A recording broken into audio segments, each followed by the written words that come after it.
Nah, sebelum melakukan penanaman, lahan yang akan ditanami oleh tanaman jagung akan diolah terlebih dahulu. Pengolahan lahan untuk budidaya tanaman jagung itu gimana sih? Yuk simak penjelasan berikut ini. Pertama-tama yang perlu kita lakukan adalah membajak tanah.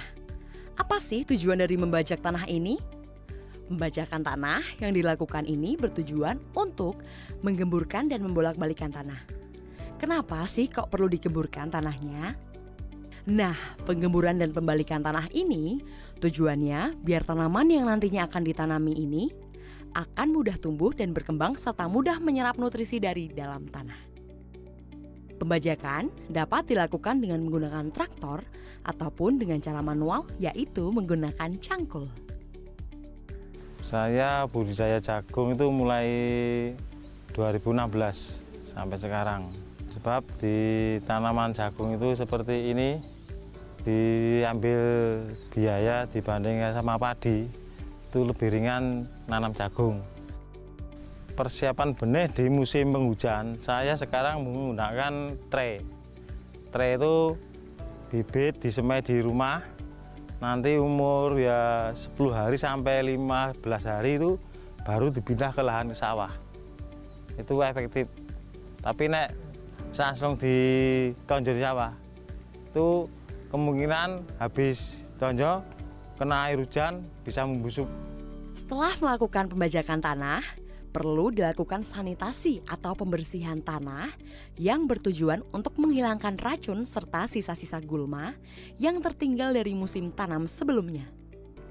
Selain itu, pembersihan ini juga dapat mencegah tumbuhnya jamur, virus, dan bakteri penyebab terjadinya penyakit pada tumbuhan. Setelah tanah dibajak dan juga dibersihkan, maka perlu ditambahkan unsur hara melalui pemupukan. Pemupukan yang dilakukan untuk budidaya tanaman jagung adalah dengan mengaplikasikan pupuk organik sebanyak 2 kg per meter persegi atau bisa juga dengan menggunakan tambahan pupuk kimia. Pupuk kimia yang diaplikasikan pada lahan harus memperhatikan dosis yang dianjurkan. Pengolahan lahan itu pertama itu ya dibikin got itu Pak, untuk membuang air kalau ada hujan, air langsung hilang biar jagungnya tidak bacek atau layu. Untuk masa cangkul saya tidak suka, soalnya di musim hujan itu kalau dicangkul itu tanah itu ngemu banyu. Jadi kalau ada hujan, airnya itu tidak bisa langsung meresap di atas itu mah. Jadi jagung itu mudah busuk batangnya.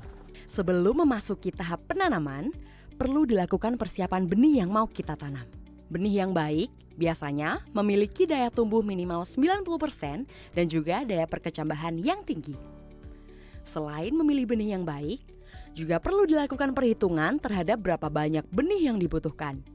Untuk menghitung kebutuhan benih dapat dilakukan dengan memperhatikan beberapa hal, yaitu jarak tanam, presentase benih yang gagal tumbuh, bobot benih per 1000 biji, harga benih per kilogram, dan juga luas lahan yang akan digunakan. Setelah mengetahui beberapa hal tersebut, petani dapat menghitung kebutuhan benihnya.